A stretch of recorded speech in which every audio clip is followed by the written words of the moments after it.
Hello everyone, my self Gunjan. आज हम पढ़ने वाले हैं uniform and non uniform motion के बारे में। तो देखते हैं यूनिफॉर्म मोशन क्या होता है।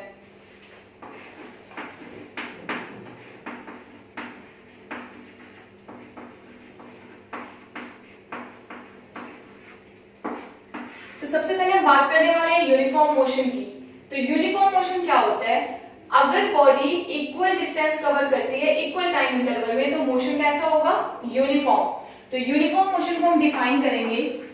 अब if body cover equal distance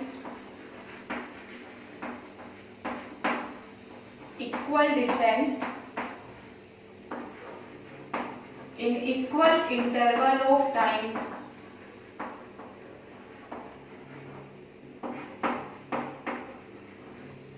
then the motion is called the uniform motion. If body cover equal distance in equal interval of time, then that type of motion is called uniform motion. अब इसको एक example से समझते हैं कि actual में uniform motion क्या होता है। तो जैसे एग्जांपल के लिए मान लो कि मैंने एक कार ले लिया। ये कार क्या कर रहा है? स्ट्रेट लाइन मोशन कर रहा है, ठीक है। अब इस कार के बारे में बात करते हैं। मान लो इस कार की कांस्टेंट स्पीड है 10 मीटर पर सेकेंड। क्या स्पीड है इसकी? 10 मीटर पर सेकेंड।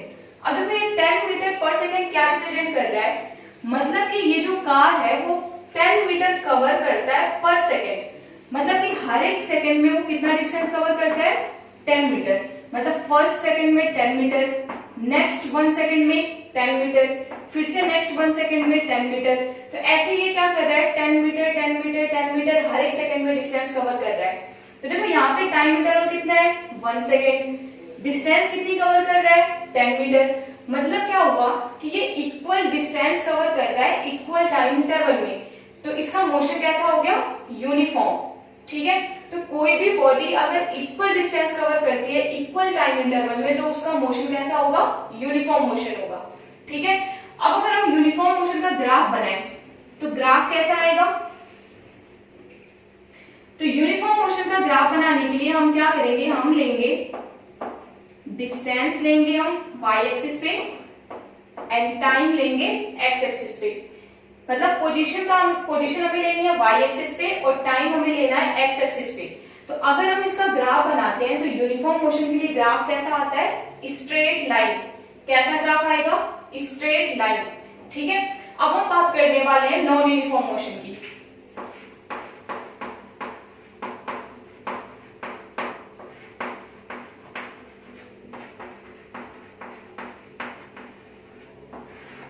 तो नॉन यूनिफॉर्म मोशन कब होगा? If body cover unequal distance in equal interval of time.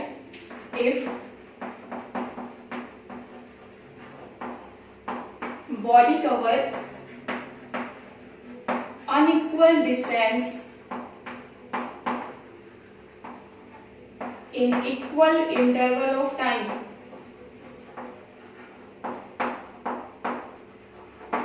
ठीक है। मतलब क्या है कि डिस्टेंस जो कवर करेगा डिस्टेंस तो अनइक्वल होगी, लेकिन जो टाइम इंटरवल होगा वो इक्वल होगा। कैसे? अब अगर मान लो कि मैंने फिर से एक कार को ले लिया। अब देखो जो कार है ना वो कांस्टेंट स्पीड के साथ मूव नहीं कर रही है। कार कैसे मूव कर रही है? पहले वो 10 मीटर कवर कर रही है फर्स्ट सेकंड में, ठीक है। अब वो नेक्स्ट सेकंड में कितनी डिस्टेंस कवर कर रही है? 20 मीटर। थर्ड सेकंड में वो कितनी डिस्टेंस कवर कर रही है? मान लो फिर से 10 मीटर। फोर्थ सेकंड में वो डिस्टेंस कवर कर रही है मान लो 15 मीटर। मतलब कि इसकी जो स्पीड है वो कांस्टेंट नहीं है। वो देखो क्या कर रहा है? टाइम इंटरवल तो सेम है। टाइम इंटरवल कितने का है? 1 second 1 second 1 second 1 second. But जो वो डिस्टेंस कवर कर रहा है वो कितना है? 10 20 10 15। मतलब कि जो डिस्टेंस है वो इक्वल नहीं है।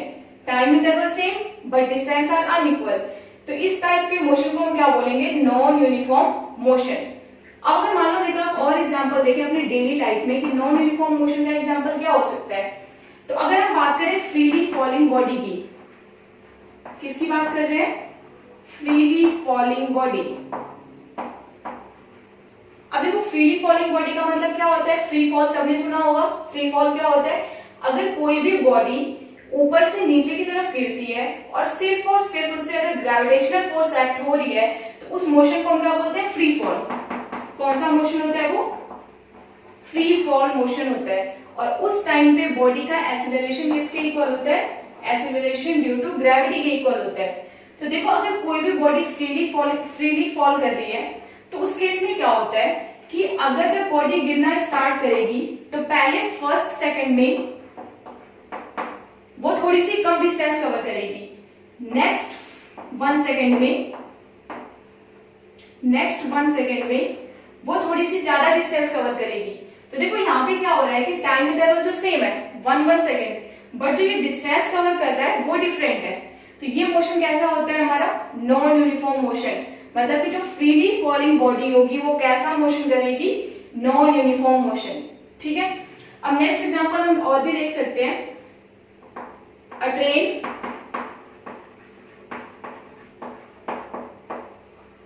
starting from the station,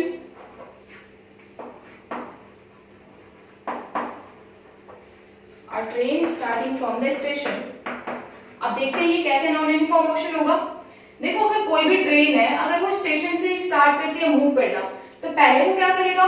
पहले जो कुछ टाइम इंटरवल जो उसका होगा, पहले मान लो 1 सेकंड में वो क्या करेगा? थोड़ी सी कम डिस्टेंस कवर करेगा।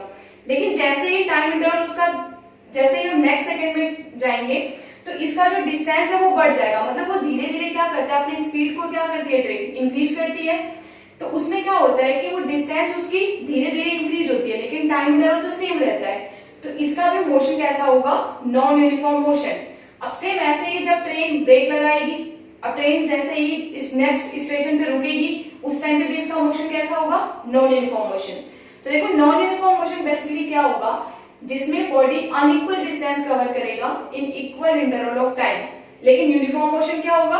अगर बॉडी इक्वल डिस्टेंस कवर करेगी इन इक्वल इंटरवल ऑफ टाइम। ठीक है, अब अगर हम नॉन यूनिफॉर्म मोशन का ग्राफ बनाएं तो देखते हैं ग्राफ कैसा आएगा इसका। तो फिर से हमने क्या किया? वाई एक्सिस पे ले लिया पोजीशन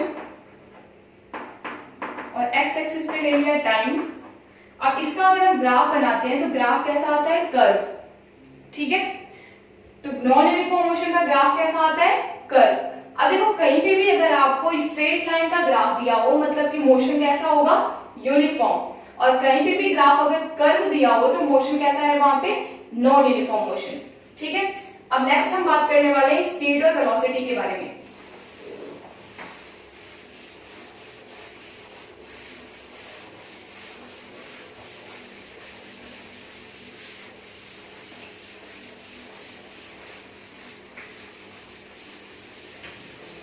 तो देखो अभी हमने पीछे पढ़ा यूनिफॉर्म और नॉन यूनिफॉर्म मोशन के बारे में। बहुत ही सिंपल सी चीज थी, बहुत ही सिंपल सी डेरिवेशन थी। Uniform motion means a body cover equal distance in equal interval of time, and non uniform motion a body cover unequal distance in equal interval of time. अब हम बात करने वाले हैं स्पीड और वेलोसिटी के बारे में। तो यहाँ पे लिख लेते हैं स्पीड और यहाँ पे लिख लेते हैं वेलोसिटी। दोनों को हम डिफरेंशिएट करके पढ़ेंगे, ज्यादा अच्छे से समझ में आएगा। तो देखो हम स्पीड को कैसे डिफाइन करते हैं? स्पीड को हम डिफाइन करते हैं डिस्टेंस पर यूनिट टाइम। डिस्टेंस पर यूनिट टाइम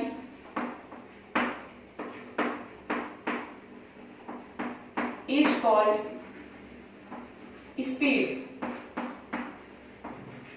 डिस्टेंस पर यूनिट टाइम को हम क्या बोलते हैं? स्पीड। मतलब कि अगर हम स्पीड का फॉर्मूला लिखें तो स्पीड किसके इक्वल आएगा? Distance divided by time. ठीक है, लेकिन अगर हम वेलोसिटी को डिफाइन करें तो वेलोसिटी की डेफिनेशन क्या होगी? डिस्प्लेसमेंट पर unit time.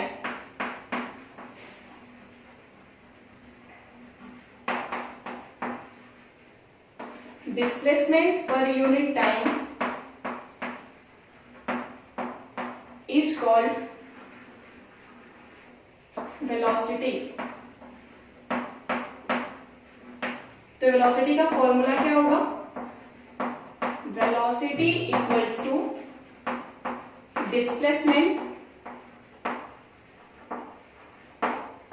Divided by time. तो देखो सिंपली हमने क्या किया? अगर हम डिस्टेंस को टाइम से डिवाइड कर देंगे तो स्पीड बन जाएगी, अगर हम डिस्प्लेसमेंट को टाइम से डिवाइड कर देंगे तो वेलोसिटी बन जाएगी। अब देखो हमने पहले वाले लेक्चर में पढ़ा था कि डिस्टेंस कैसी क्वांटिटी होती है, स्केलर, और टाइम भी कैसी क्वांटिटी होती है, स्केलर। तो स्पीड कैसी क्वांटिटी होगी, ये भी स्केलर होगी। तो it is the scalar, it is a scalar quantity.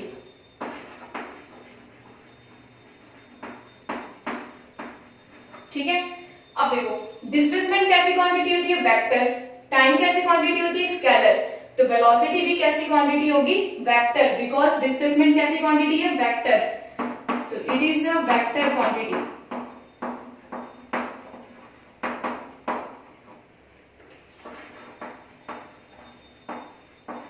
It is a vector quantity. अब देखो स्पीड कैसी क्वांटिटी है, स्केलर, और वेलोसिटी कैसी क्वांटिटी है, वेक्टर। अब देखो स्केलर और वेक्टर का मतलब क्या है, स्केलर क्वांटिटी कौन सी क्वांटिटी होती है, ऐसी क्वांटिटी जिसके पास सिर्फ मैग्नीट्यूड हो बट नो डायरेक्शन। मतलब कि ऐसी स्पीड जिसके पास सिर्फ और सिर्फ मैग्नीट्यूड होगा बट कोई डायरेक्शन नहीं होगी, वो क्या होगी, स्केलर। बट ऐसी स्पीड जिसके पास मैग्नीट्यूड भी हो और साथ में डायरेक्शन भी हो, तो वो स्पीड कैसी होगी, वेलोसिटी। ठीक है। अब नेक्स्ट हम पढ़ते हैं कि एसआई यूनिट के बारे में। एसआई यूनिट इसकी क्या होगी, डिस्टेंस की यूनिट मीटर, टाइम की यूनिट सेकंड, तो क्या बन जाएगा, मीटर पर सेकंड। ऐसे ही अगर हम इसकी बात करें तो इसकी भी एसआई यूनिट क्या होगी, मीटर पर सेकंड। ठीक है। अब देखो बहुत ही इंपॉर्टेंट बात लिखने जा रही हूं, स्पीड इज ऑलवेज पॉजिटिव और zero. Speed is always positive और zero, but can not be negative. Speed कभी भी नेगेटिव नहीं हो सकती, but velocity can be positive, negative और जीरो। मतलब कि वेलोसिटी पॉजिटिव भी हो सकती है, नेगेटिव भी हो सकती है और जीरो भी हो सकती है। क्यों? क्योंकि डिस्प्लेसमेंट पॉजिटिव भी हो सकता है, नेगेटिव भी हो सकता है, जीरो भी हो सकता है। तो अगर डिस्प्लेसमेंट नेगेटिव होगा तो वेलोसिटी भी कैसी होगी, नेगेटिव। तो वेलोसिटी क्या हो सकती है, पॉजिटिव भी हो सकती है, नेगेटिव भी हो सकती है और जीरो भी हो सकती है। अब हम बात करते हैं टाइप्स ऑफ स्पीड और टाइप्स ऑफ वेलोसिटी के बारे में।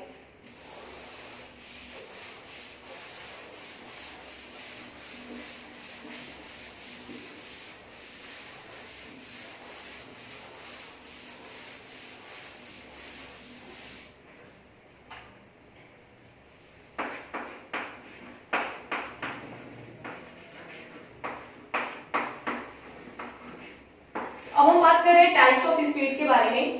तो जनरली जो स्पीड है वो चार टाइप्स की होती है। फर्स्ट, कांस्टेंट स्पीड, या फिर इसे हम यूनिफॉर्म स्पीड भी बोलते हैं, यूनिफॉर्म स्पीड। ठीक है। Next is the variable speed,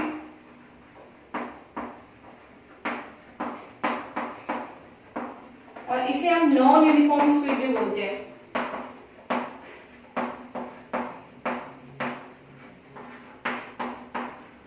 non uniform speed. Third is average speed, and fourth is instantaneous.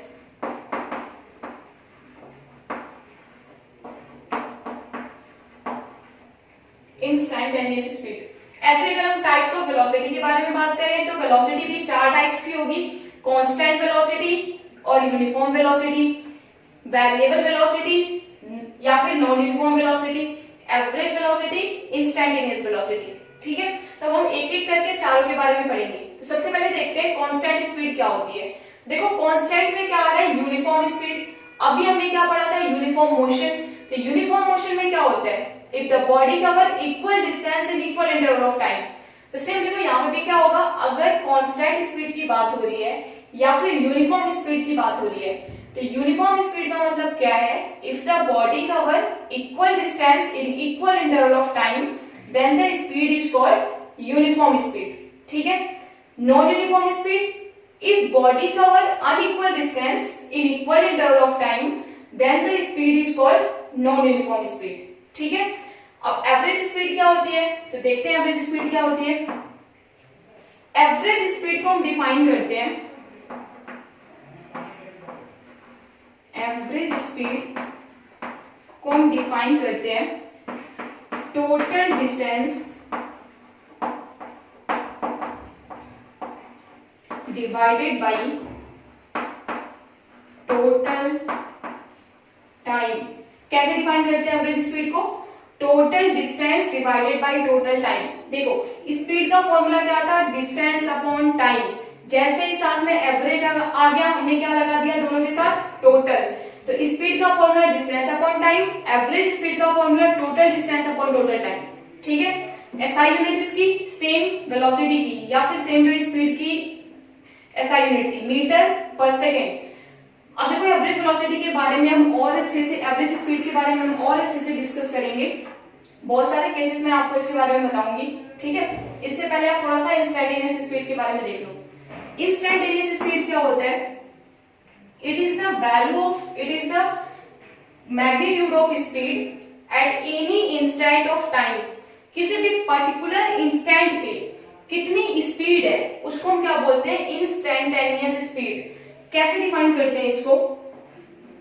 Speed is equals to the limit delta t tends to the zero, delta, अगर मान लो मैं displacement को represent कर रही हूँ S से, तो delta s by delta T, और इसको हम लिख सकते हैं D S by D T. ठीक है। तो ये क्या रिप्रेजेंट कर रहा है? Speed of a body at a particular instant of time. किसी भी पर्टिकुलर इंस्टेंट में जो उसकी स्पीड होगी उसे हम क्या बोलेंगे? Instantaneous speed. ठीक है। अब अगर मान लो ऐसे मैं डिफाइन करूं यूनिफॉर्म वेलोसिटी को, तो यूनिफॉर्म वेलोसिटी क्या होगी? वेलोसिटी का फॉर्मूला क्या होता है? Displacement upon time. तो यूनिफॉर्म वेलोसिटी क्या होगा? If the body cover equal displacement, मतलब डिस्टेंस की जगह पे क्या आ जाएगा? Displacement. If body cover equal displacement in equal interval of time then it has the uniform velocity. Non-uniform velocity, if body cover unequal displacement in equal interval of time then it have the non-uniform velocity. अब हम बात करते हैं average velocity की। तो देखो average velocity का formula क्या होता है?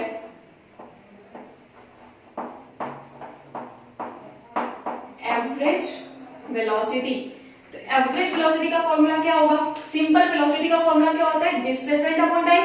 तो एवरेज वेलोसिटी का फॉर्मूला क्या होगा? Total displacement divided by total time interval. तो क्या आ जाएगा? Total displacement divided by total time interval. ठीक है। तो ये फॉर्मूला किसका हो गया? एवरेज वेलोसिटी का।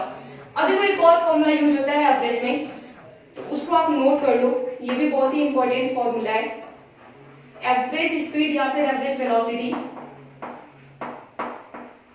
It is equals to the initial velocity, initial velocity को u से रिप्रेजेंट करते हैं, plus final velocity, final velocity को v से रिप्रेजेंट करते हैं, डिवाइडेड बाय 2। ठीक है। तो एक और फॉर्मूला होता है एवरेज वेलोसिटी का, क्या होता है? Initial velocity plus final velocity divided by 2। Initial velocity कौन सी वेलोसिटी होती है? जिस वेलोसिटी के साथ बॉडी स्टार्ट करता है मूव करना। फाइनल वेलोसिटी कौन सी वेलोसिटी होती है? फाइनली वो जिस वेलोसिटी के साथ अब रेस्ट में आएगा, स्टॉप होगा, वो होगी उसकी फाइनल वेलोसिटी। तो initial velocity plus final velocity divided by 2। ये आपको तीनों फॉर्मूले याद रखने हैं। अब इसी तरह अगर मैं बात करूं इंस्टेंटेनियस वेलोसिटी की, तो इंस्टेंटेनियस वेलोसिटी क्या होगा? The velocity at the particular instant of time. तो कैसे डिफाइन करेंगे उसको? देखो वेलोसिटी कैसी क्वांटिटी होती है? वेक्टर। जितनी भी क्वांटिटी वेक्टर होती है उनके ऊपर हम एरो लगाते हैं। ठीक है। देखो इसके ऊपर एरो नहीं है, किसको रिप्रेजेंट कर रहा है? ये स्पीड को, क्योंकि स्पीड कैसी क्वांटिटी है? स्केलर। अब देखो हम वेलोसिटी के ऊपर क्या लगा रहे हैं, एरो, बिकॉज वेलोसिटी कैसी क्वांटिटी है, वेक्टर।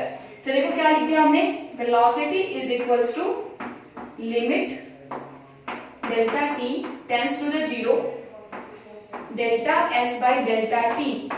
तो देखो डेल्टा एस यहाँ पे क्या रिप्रेजेंट करेगा, वेलोसिटी के साथ हमेशा क्या आता है, डिस्प्लेसमेंट, और डिस्प्लेसमेंट कैसी क्वांटिटी होती है, वेक्टर। तो इसके ऊपर भी एरो लगा दूं, equals to ds by dt।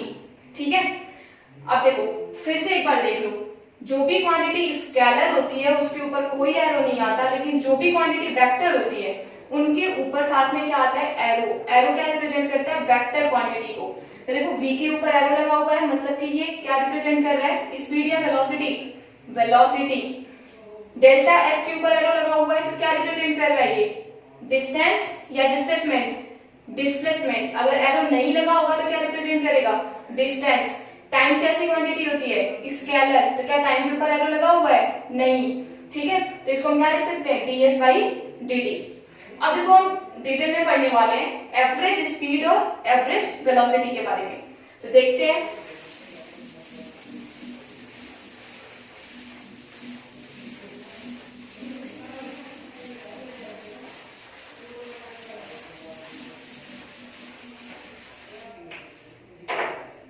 तो देखो अभी हमने फॉर्मूला क्या पढ़ा, अगर हम बात करें एवरेज वेलोसिटी की या फिर एवरेज स्पीड की, तो चलो हम पहले बात करते हैं एवरेज स्पीड की। तो एवरेज स्पीड किसके इक्वल होता है, total distance divided by total time. और एवरेज वेलोसिटी किसके इक्वल होती है, एवरेज वेलोसिटी मतलब ऊपर एरो लग जाएगा, वेलोसिटी की बात हो रही है, टोटल डिस्प्लेसमेंट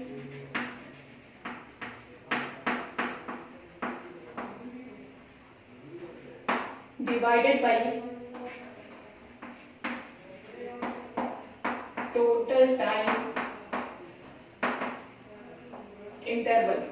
ठीक है, अब देखो हम बात करने वाले हैं कुछ इनके केसेस की। केस फर्स्ट करते हैं, ठीक है। अब केस फर्स्ट में देखो क्या दे रखा है, एक क्वेश्चन टाइप में दे रखा है।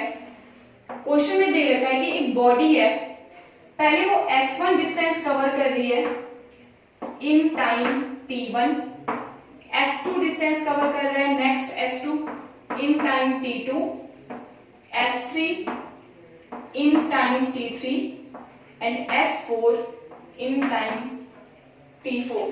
ठीक है, first s1 distance in t1 time, next s2 distance in t2 time, next s3 distance in t3 time and s4 in t4।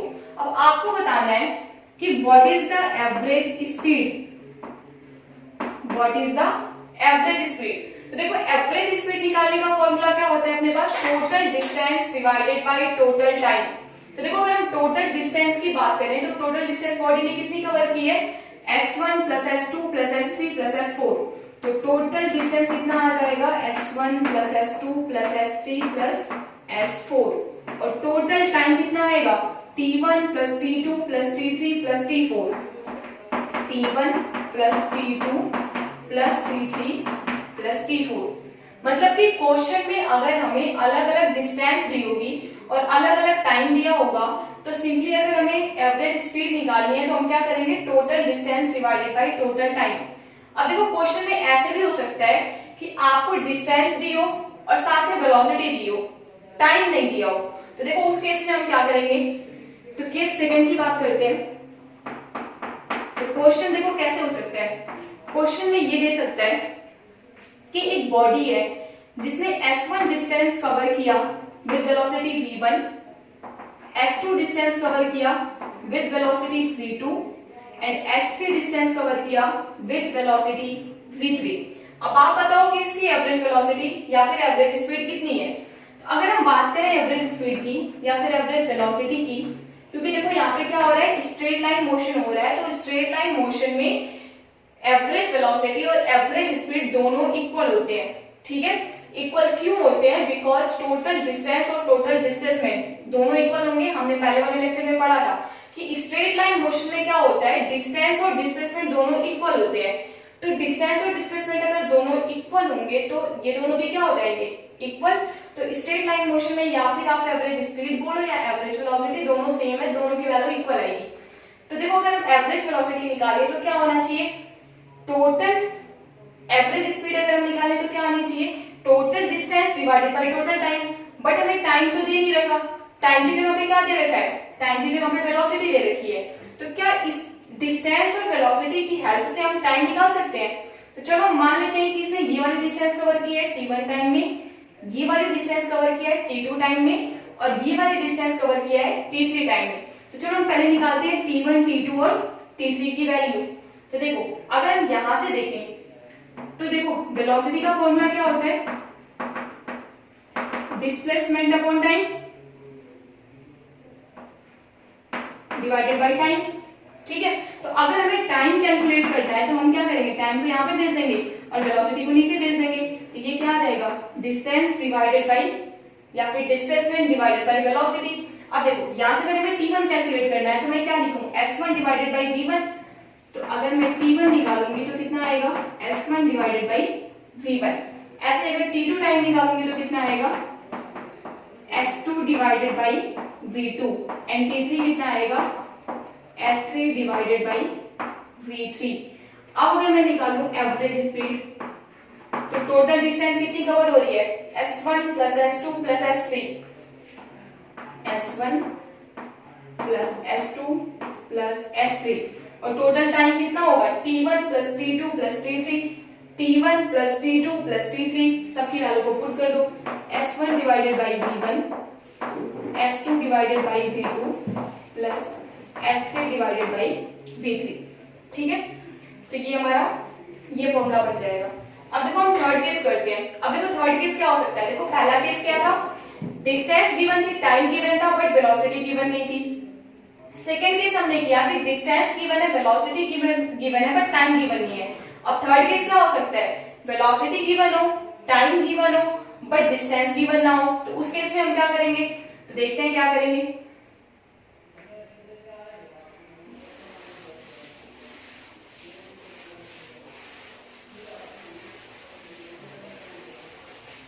तो अब हम बात कर रहे हैं केस थर्ड की। तो देखो केस थर्ड में हमें क्या लेना है, मान लो केस थर्ड कुछ ऐसा दे रखा है।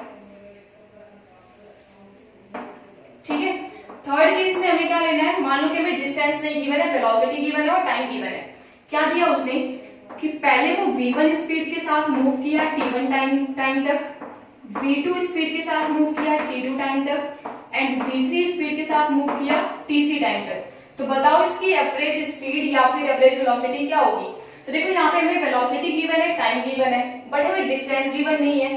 तो इन दोनों को यूज करके हम क्या निकाल सकते हैं, डिस्टेंस। कैसे निकाल सकते हैं, स्पीड का फॉर्मूला क्या होता है, डिस्टेंस डिवाइडेड बाय टाइम। अगर हमें डिस्टेंस कैलकुलेट करनी है तो दोनों को क्या कर देंगे, मल्टीप्लाई। तो डिस्टेंस क्या आ जाएगा, वेलोसिटी इनटू टाइम। तो देखो ऐसे अगर मैं यहां से निकालूं s1, तो s1 कितना आएगा, v1 इंटू t1, s2 कितना आएगा, v2 इंटू t2, s3 कितना आएगा, v3 इंटू t3। तो देखो s1 s2 s3 पता चल गया और हमें t1 t2 t3 भी पता है। तो अब अगर हम निकालें एवरेज स्पीड तो total distance s1 plus s2 plus s3 और कितनी वैल्यू है इसकी, v1 t1 plus v2 t2 plus v3 t3 and divided by time कितना आ जाएगा, t1 plus t2 plus t3, t1 plus t2 plus t3। ठीक है, तो इन सारे केसेस में हम क्या करेंगे, जो वैल्यू हमें नहीं पता होगी उसकी वैल्यू को हम क्या करेंगे, कैलकुलेट।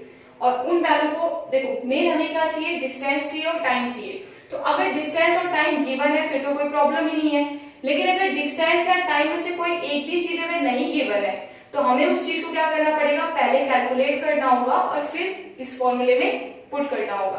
तो बहुत ही आसान से न्यूमेरिकल होते हैं इसके, बहुत ही आसान से क्वेश्चंस आते हैं। तो चलते हैं एक दो न्यूमेरिकल करके देख लेते हैं इसके।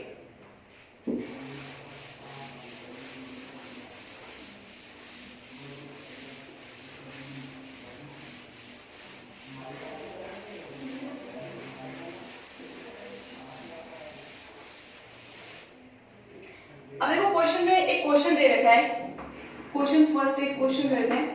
तो क्वेश्चन में क्या दे रखा है, a body is moving and it cover the first half distance. मान लो कि ये टोटल डिस्टेंस है, तो ये बोल रहा है कि अगर ये फर्स्ट हाफ डिस्टेंस कवर करता है, it cover the first half distance with the speed of 40 kilometre per hour, ठीक है, and next half distance with the speed of 60 kilometre per hour. Then calculate the average speed. What is the average speed? ठीक है, देखो question क्या था, a body cover first half distance with the speed 40 kilometre per hour and next half distance with the speed 60 kilometre per hour. Then calculate the average speed. Average speed बतानी है कि क्या होगी। तो देखो हमें यहाँ पे क्या पता है, स्पीड पता है, कितनी स्पीड है इसकी 40 किलोमीटर पर आवर, और कितनी डिस्टेंस कवर कर रहा है, हाफ डिस्टेंस। तो अगर मान लो कि मैं यहां से लेके यहां तक इस पूरे डिस्टेंस को अगर मान लूं 2s, तो इसकी हाफ डिस्टेंस कितनी हो जाएगी, s। ये वाली डिस्टेंस कितनी हो जाएगी, s, और नेक्स्ट हाफ डिस्टेंस भी कितनी हो जाएगी, s। तो देखो यहाँ पे मुझे क्या पता चल गया, मुझे यहाँ पे डिस्टेंस पता चल गई और साथ में पता चल गई वेलोसिटी। लेकिन मुझे क्या कैलकुलेट करना है, एवरेज स्पीड। तो एवरेज स्पीड निकालने का फॉर्मूला क्या होता है, total distance divided by total time. तो एवरेज स्पीड निकालने के लिए तो मुझे टोटल डिस्टेंस और टोटल टाइम चाहिए। तो टोटल डिस्टेंस तो पता चल जाएगी यहां से s plus S, but total time कहां से आएगा, टाइम तो दिया ही नहीं है। टाइम निकालने के लिए क्या दे रखा है इसने, यहाँ पे टाइम निकालने के लिए इसने स्पीड दे रखी है, मतलब पहले हमें टाइम को कैलकुलेट करना पड़ेगा। तो देखो अगर मैं यहाँ का टाइम निकाल दूं t1 और यहाँ का टाइम निकाल दूं t2, तो t1 प्लस t2 क्या टोटल टाइम हो जाएगा। तो पहले चलो हम कैलकुलेट करते हैं t1। तो t1 कैसे निकालेंगे, क्या फॉर्मूला होता है स्पीड का, speed equal to distance upon time. अगर हमें टाइम चाहिए तो टाइम को यहाँ पे भेज देंगे, वेलोसिटी को यहाँ पे भेज देंगे, तो ये आ जाएगा, स्पीड को यहाँ पे भेज देंगे, डिस्टेंस डिवाइडेड बाई स्पीड। तो देखो डिस्टेंस कितनी है s, स्पीड कितनी है 40, तो आ गया t1। अब निकालेंगे t2, कैसे निकालेंगे, डिस्टेंस कितनी है s, कितनी स्पीड है 60, तो टोटल डिस्टेंस कितनी हो गई s plus s, total time t1 plus t2 means s by 40 plus s by 6। आगे देखो क्या आ जाएगा, s प्लस s कितना आएगा 2s, 40 और 60 का एलसीएम कितना आएगा 120, ठीक है। अब नेक्स्ट देखो 40 120 में डिवाइड करेंगे तो कितना आ जाएगा 3, 4 3 12, यहाँ पे आ जाएगा 3s, यहाँ पे कितना आएगा 2s, तो कितना आ जाएगा ये 2s divided by 5s divided by 120 2s से मल्टीप्लाई, तो 2s इंटू में 120 डिवाइडेड बाई 5s, s से s कैंसिल, 5 2 जा 10, 5 4 जा 20, तो कितना आंसर आ जाएगा 48। और इसकी एसआई यूनिट क्या आएगी, देखो यहाँ पे हमने स्पीड किस टर्म में रखा है किलोमीटर पर आवर, तो यहाँ पे भी जो एवरेज वेलोसिटी या फिर एवरेज स्पीड आएगी वो भी किलोमीटर पर आवर में ही आएगी, ठीक है। तो ये मैंने आपको एक एग्जांपल दिया था, आप ऐसे बहुत सारे एग्जांपल्स कर सकते हो जिससे आपको ये कॉन्सेप्ट बिल्कुल अच्छे से क्लियर हो जाए। तो अगर आपको इससे रिलेटेड और भी अच्छे क्वेश्चंस करने हैं तो आप एक बार कोटा क्लासेस की ऐप को डाउनलोड करो, आप उसमें जाओ क्लास 9th पे, और उसमें आपको इस टॉपिक से रिलेटेड बहुत सारे क्वेश्चंस मिलेंगे। अगले क्लास में हम डिस्कस करेंगे एक्सीलरेशन और 3 इक्वेशंस ऑफ मोशन के बारे में। Thank you.